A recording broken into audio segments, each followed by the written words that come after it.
Hello everybody, welcome back to my YouTube channel. This is Mike Clarida. I usually don't speak over my videos. I want the focus to be on the art, but today I think it's about time that I started speaking over my videos. It is 2016 after all. We do have sound with videos, right? So today I started out actually yesterday I started out doing some elephants, as we see here. I really enjoy animals. I've been drawing animals for a really long time. I kind of stepped away from it and I did, a lot of graphic stuff. And, I've really, as of the past 2 years, really got back into drawing. So, of course, animals are a big part of that. So that being said, I also like robots, nature, and everything to do with character design. So, with that being said, I'm going to attempt a robot character today. So this is going to be live. It shouldn't take me, hopefully, more than 15 minutes, but you never know. So I'm started out with a Copic marker.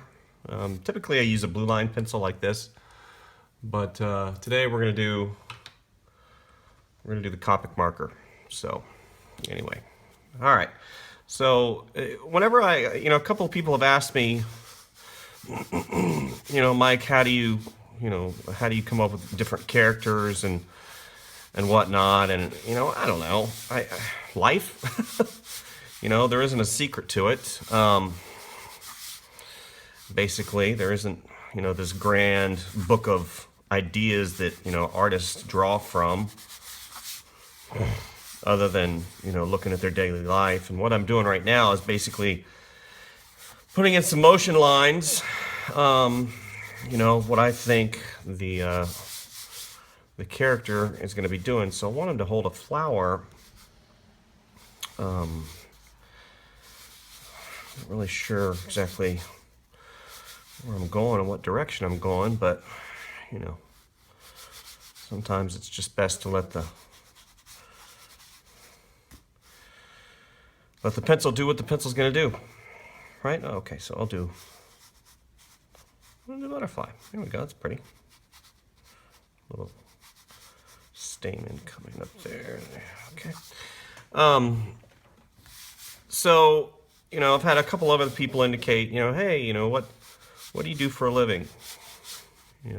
Say you're an illustrator, concept and package designer. Do you work for games? Do you, what do you do? So I worked in the apparel industry and product and consumer product design industry for years and years and years. About 16 years. And I basically, I've always had a passion for characters because, I originally, just like a lot of illustrators out there, I wanted to work for an animation company.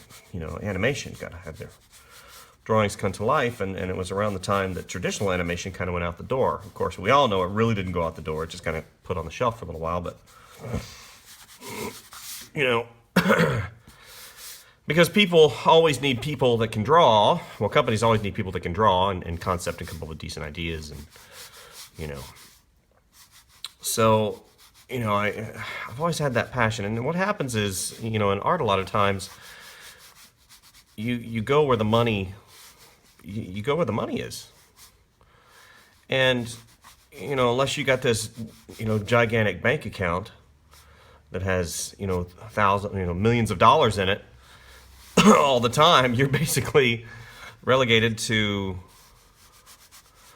go where the money is. So that's where the money was. The money was in apparel for years. I worked for Foot Locker Incorporated, a company by the name of Team Edition Apparel that was owned by Venator Group, which way back in the day, back in the early 2000s, was Foot Locker. Foot Locker owned all these other companies, from Champ Sports to,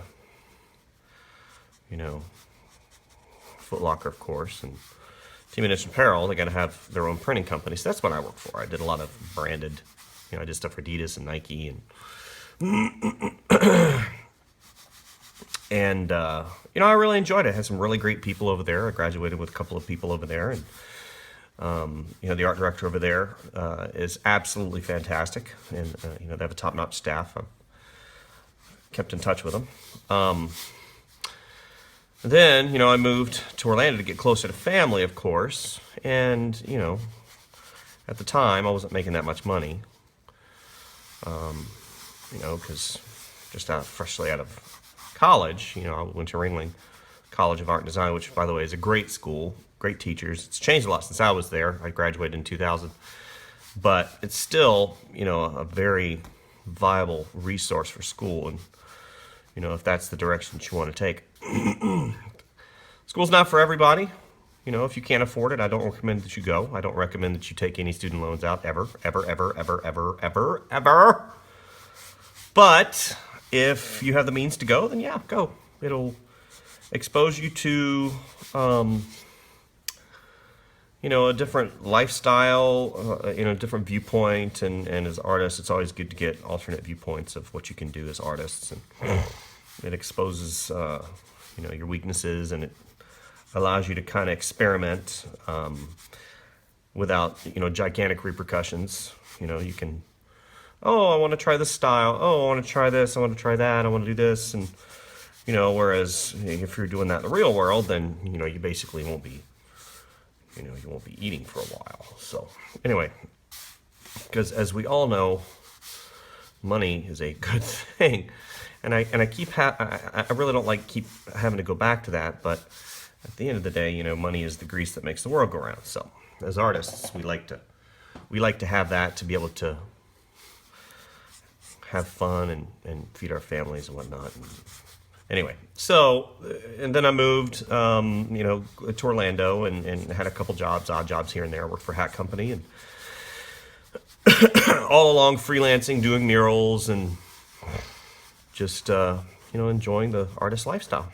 I've raised a family and all through my 30s, and then I landed in an apparel company based out of Longwood, and they had a really great philosophy, and it was a small company, about 8 to 10 people, and, I fostered in that environment, and really grew and discovered who I was and liked and raised my family and all throughout my 30s. So I sold my 30s, and now that I'm just over 40, I've decided that I wanted to go back to my roots as a character artist and a character illustrator. So I started doing these sketches every day, and I started posting them because, come on, social media, what a great resource. What a great resource in today's day and age to be able to show other people your stuff, get comments and instant feedback on it. I don't like that at all. That's not a good color. It doesn't have enough comments. Definition. And I started posting stuff every day, and one of the art directors over at Disney Design Group saw my stuff, and he really liked it, and asked me a question if I'd like to freelance. And I'm like, yeah, sure. So then I started freelancing for them and do a lot of really cool projects, meet a lot of creative, awesome people. It's always there's a saying in the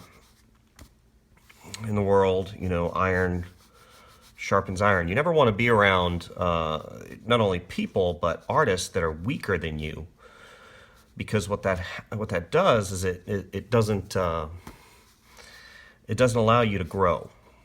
You want to, if you find that you're much stronger than everybody around you, then you need to kind of change your perspective. So that's kind of what I did. I changed my perspective, and everybody over at the Disney Design Group, they've gone through a couple of hires and fires over the years, and they've eliminated kind of the gruff, and pretty much everybody over there is absolutely fantastic, and they're really nice, and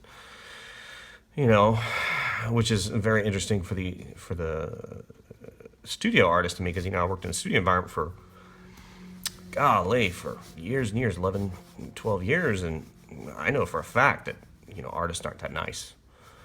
But in Disney, it's the happiest place on earth, and Believe it or not, they have some really nice people over there. They'll bend over backwards for you and, give you a chance and just really great. And, I can sit here and, and plug them all day long. Is there a negative side to that particular aspect? Well, sometimes I think that, whenever you work in a studio environment, a closed environment, that, you get used to the status quo, can't really invent your own characters. All that stuff's designed by especially the consumer products department. You're kind of taking existing characters and artwork and developing products from it, which is awesome. But it kind of limits you in terms of coming up with your own stuff. So that's why I still do this. So what I'm doing right now is basically I put in my rough sketch, and now I'm going back with a darker line and kind of defining the forms a little bit better. And I love these Copic markers because they, you get a variation of line. See over here, if I can see, up here. This is really thick paper, so you can get a really thin line, and then you can turn it, and you can get another thin. I mean, it's just, look at that. Isn't that fantastic? And, I've got a whole collection of brush markers, that I've got from Japan. This is fantastic. Got this from a local store called Hobby Lobby, and it's about $4 or $5, and just a fantastic brush pen. Permanent ink, indie ink, and you just can't really beat it. Excuse me, overall. So I'm going back, I'm refining and defining my forms and finding what works. And it's good that if you have a background in, industrial design, because you can draw on these, these forms that the visual library that you've built up in your mind over the past years and years of drawing. And if you don't have that, then I seriously recommend you start reading books, magazines, look at, the internet, look at reference and just basically, educate yourself. Because at the end of the day, once you get out of college, what's going to happen is you're going to have a reality check. You're going to realize, oh my gosh, I'm not prepared. I don't have, the software that I need. People are going to ask you to do things, and you can do things correctly the first time. And it is, and they don't like changes, and, you want to have everything basically perfect, and there's a learning curve that you have to get used to whenever you're doing freelance work and contract work and whatnot. But it's just really fortunate, if you run into a company like Disney Design or Disney Consumer Products or Universal Studios or some of those other studio, and they hire you as a freelancer, then they're interested in what you do and your ideas, and they'll train you, and a lot of times they'll pay for it. So what I'm doing right now is I'm going back, and like I said, I'm defining my, see, that's a beautiful line right there. Just awesome, love it. He's got a little thing comes here. It's good to have lots of reference on hand. I really don't have a lot of reference on hand per se. I like to get a general idea of what I want to do, and then I kind of run with it.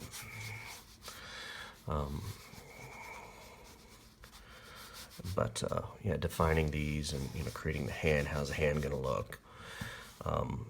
And two, what I'll do is I'll go in one space and I'll work for a few minutes, and I'll come over here to an alternate area and start defining that area as well, because you want to kind of work on it, the whole thing at the same time. Once you get your gesture down, and it's just part of the drawing process. Anyway, so where was I at? What was I saying? Oh, so yeah, I'm currently a in-house freelance contract illustrator for Disney Design Group. I also take commissions. I do just about anything, because money, we gotta have money. Excuse me. And whenever the work dries up, whether it's temporary, whether it's permanent, whatever happens, you have to kind of be prepared financially to be able to take that blow. And, I've been doing this long enough to, make sure that I don't have unnecessary costs that'll weight me down if, the work doesn't come for 2-3 weeks. And, at the beginning of the year, that's kind of what has happened. I've had a very interesting beginning of the year. I've had, a couple murals, which are, fantastic murals, are incredible. If I could do 2 murals a month, I wouldn't have to do anything else. That's how much they are. I mean, you could make buku bucks doing it. It's a lot of work, but on the other hand, it's just a fantastic, it's like a kid. You get to paint on walls all day long. You can't beat that, right? So, anyway, you kind of have to weather those storms and market yourself and believe that, people will find value in what you do. If you have the experience and whatnot, it's always good to have, something on the side, whether it's your own personal store, you're selling your products, you're selling your books, you're selling tutorials. And, I see a lot of that in today's market. You see a lot of people that, I'm going to go ahead and sell my Photoshop brushes, I'm going to go ahead and sell this and that. And I think that is awesome. You just can't, you can't really understand how awesome that is, if you don't have the opportunity to do it, if you live in a country that doesn't really foster that, or, in America, we have the quasi-free market system to where you basically, you can do whatever you want. Create a store, yay, create a store. You want to sell your widgets, awesome. And I totally, fully support that. Because at the end of the day, you have to, like I said, you have to make money. And unless you're doing something illegal, you gotta work for it. And that's what I've been trying to do with my artwork, is develop something that will pay me when I'm not working on it. Well, what does that mean, Mike? Well, it means that, whether it's an apparel company, whether it's a sticker company, whether it's, selling your tutorials, selling your brushes, having that product to be able to sell, and it's so funny because I've been seeing a lot of posts recently. Artists don't work for free. No, they don't. And if you are working for free and you are an artist, or you call yourself an artist, then you're shortchanging yourself, because the amount of work that is out there, for hire and actually pay is phenomenal. If you're doing stuff for free, then you're just giving your stuff away. So, anywho, this is kind of a different time for me. I'm trying to learn a couple new programs so I can start digitally sculpting. I've been working in ZBrush for about 1.5 years, and not really taking it as seriously as I should. If I reflect on where I was 1.5 years ago, and I was really gung-ho, and I did a bunch of created a bunch of meshes and sculpts and stuff, and I was like, yeah, man, I'm gonna be a digital sculptor, it's gonna be great. And then of course, you fall in love with this right here. This drawing. I love drawing. I can't get enough of it. The motion, the feel of the paper. I'm also do stuff digitally, and it's just not the same. You can't sit there and substitute. The feel of the paper, the sound. It's hard to describe if you don't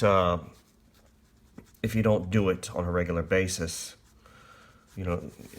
To say that I love drawing to somebody that doesn't draw, oh yeah, you're like, oh, it's fun, you're having a great time. Yeah, but it's more than that. It's personal. It's reflective. This time, usually I sit here and I go off in a different world. I don't really talk that much whenever I draw, but it's therapeutic. It's a release. It's so much more than what you understand it to be until you don't do it for a while, and then you're like, wait a minute, I gotta draw.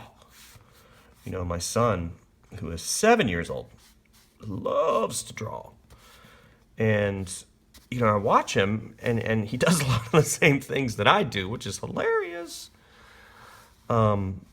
he doesn't get as mad as I do, because man, artists, a lot of artists, wear their emotions on their sleeve. And whenever I was in the studio environment, I would always be, chastised for having emotion and caring and whatnot. And showing those emotions, people would kind of be put off by that a little bit. Whether it's anger, whether it's excitement, you're like, whoa, slow down, slow your roll. You don't need to get that excited. It's just a piece of artwork. Well, no, it's personal. It's much more than that. You tell a story. Excuse me. And it is a personal thing to me. Where'd my top go? Where'd my top? Oh, here it is. So again, these Copic markers are fantastic for creating artwork and doing art in general. They're just absolutely love it. Now, so I've defined my shapes. I've put in my, got my composition, got my robot. Got to kind of think, what am I going to do here? Color. So I'm keeping it tonal. In this brown spectrum, I got to think, where's the light coming from? So typically, light comes from the, from the sky. If I don't have a secondary or third light source, then yeah, you got to think, okay, light's coming from here, so it's going to basically strike this form. And you got to think in terms of 3 dimensions. And I'm not here to, teach drawing. If I were to draw, your circle, and here's your sphere, and the light's coming from here, and here's the brightest area right here. I wish I had a basketball to show you guys, and cast a shadow right there. But for lack of just a real simple. So whenever I apply it to this, I've already drawn some construction lines on the robot. Here comes the light, boom, it's going to hit here. So we're going to have a little bit of a cast shadow here. And basically what I do is I kind of feel things out. I was talking to some of the students, because I teach kindergarten through 12th grade. And whoa, kindergarten, holy moly, kindergarten through 12th grade, that's a broad spectrum. Yeah, and let me be honest with you, I've struggled doing the kindergartners, but whenever you stop for a moment, with the kindergartners, it's gonna hit here, so it's gonna hit here. They're some of the easier ones to deal with. It's the teenagers and the 5th graders, man. Oh, 5th through 7th, they got so much going on. They don't care about you. So you got to make them care. You got to speak to them in such a way that kind of lifts them up and helps them understand, oh, why is Mr. Mike so, why is he so on fire for art? Why is he so emotional? It's just a drawing. I mean, for crying out loud. So you got to explain to them, the clothes they wear, the backpack they have. Okay, the light's coming here. So, all that takes people like me and you that are watching. Me and, the army. Okay, come up here, so a little bit of shadow here. So it's kind of coming from here and here. Maybe it's over here somewhere. So, you got that other, so got that form here. And I'm just doing this really loose. I'm not overly concerned with massive amounts of accuracy. I'm not looking to, sit here and render it for 4 hours. And these are warm-up sketches. They're supposed to be just exercises in your passion, drawing. So that's basically what I'm doing. I'm just kind of putting in simple shadows, really simple stuff's going to be much darker in here because he's got that. There we go. So we got that secondary light source coming from over here. So yeah, K through 12 and the middle classmen are just some of the hardest people you've ever. I mean, just a few days ago, I had a horrible time because nobody did their work, and it's a challenge. But that's teaching is definitely something that I love to do. And what was I going to get to say? Oh, yeah, teaching. I'm not here to basically teach just yet. I haven't decided on the format that I'm going to do quite yet. Marker, go. But that being said, in today's wonderful world of the internet, there are so many opportunities for you to learn. And that's one of the things I'd encourage you to do as whether you're looking, watching this particular video as somebody that wants to learn something, or if you're an established artist looking to polish, which I highly recommend. I still watch videos on how to learn something. And like I said, I'm trying to learn a new program, a new 3D sculpting program, ZBrush, and even though I've got a really great grasp on it, it's hard. You learn a different language, just like whenever you learn a different language in the world, you gotta basically change or modify your thought pattern to accommodate that new particular set of words. Mesh, your polygon count, topology, all these things, what a primitive is, what a polymesh, polymesh is, and it's hard. I'll be honest with you. I've had a hard time because I like my pencils. I like my markers. I like drawing. And well, Mike, that's drawing too. That's digital drawing, right, bro? Yeah, that is definitely digital drawing. And it is one of the best programs in the world that caters to, somebody that draws, because it is a digital 3D drawing program. But it's still, learning something new. So I encourage you as budding artists to, here, let's put maybe he's in a post-apocalyptic situation. Yeah, we got some trash up in the background. Look at that composition that comes down. It comes here, and he found him a butterfly, and he's like, "Ooh, what's this?"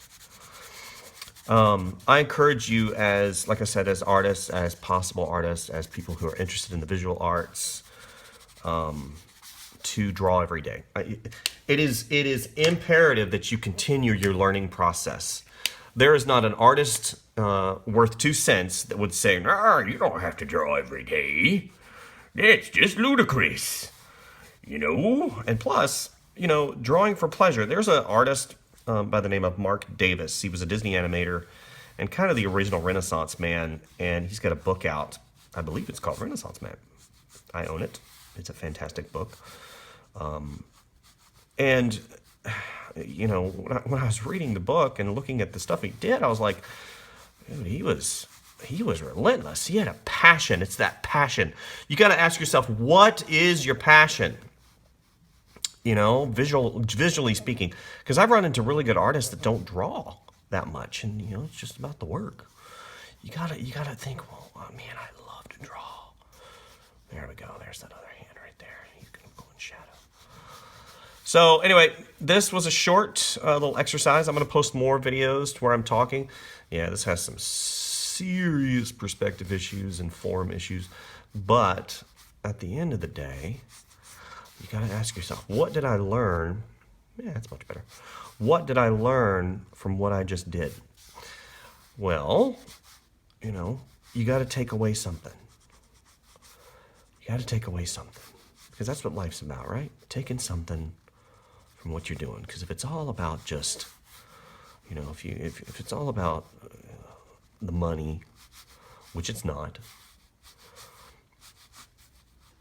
it's about the journey. Oh my gosh, he's getting philosophical. Well, a little bit, but you got to think, what story are you trying to tell with your drawing? Even when I was doing apparel, I always wanted to ask myself, what story am I telling? Why would somebody buy? Number one, why would somebody spend $35 on a t-shirt? Because that's just ludicrous, But on the other hand, people do it, and people do it in droves, Why? So anyway, and there's another thing. A lot of people ask me, and it's kind of funny whenever they ask me, because I use highlights. you know, highlights. They're like, what highlight marker do you use? What is that? Well, it is this. This is called the Molotow One for All Acrylic Premium Paint Marker. Absolutely fantastic. Gives you a nice white line over dark, and it's kind of the last thing that I do, obviously, for obvious reasons. Now, could you do this with, you know, your Winsor & Newton paintbrush with your, you know, your white acrylic paint? Yep. But this is kind of easy. This is kind of, you know, easy squeezy, easy peasy. So, for those of you who are interested in continuing watching me draw, please do so. Subscribe, share. Eventually I'll show my face. You know, I'm an artist. What do you expect? For crying out loud. I've got like 50-something videos up. Haven't shown my face, haven't talked on them. You know, I don't think I'm afraid of being judged because frankly, I don't really care most of the time. You know, once you reach that 40-year-old mark, something happens to you mentally that you're like, you know what, I don't really care what you think. But at the end of the day, what I do care about is your art. I care about your art. I care about the kids' art that I teach. You know, I always tell them that I don't get paid anything, which I really don't. I don't get paid anything where I work at the school. I'm only interested in passing on those life lessons to them. And that's kind of what I'm doing here as well. So enjoy the drawing. I'll be doing more time-lapse videos as I progress through my adventure and learning how to post videos that don't offend people and are educational, you know. And hopefully you guys will grasp something from these videos and take it with you, and hopefully, you know, hopefully you'll be a better artist. So anyway, in the words of, oh, color is that? What the? Ooh. In the words of Bob Ross, you know, I enjoyed having you, and God bless.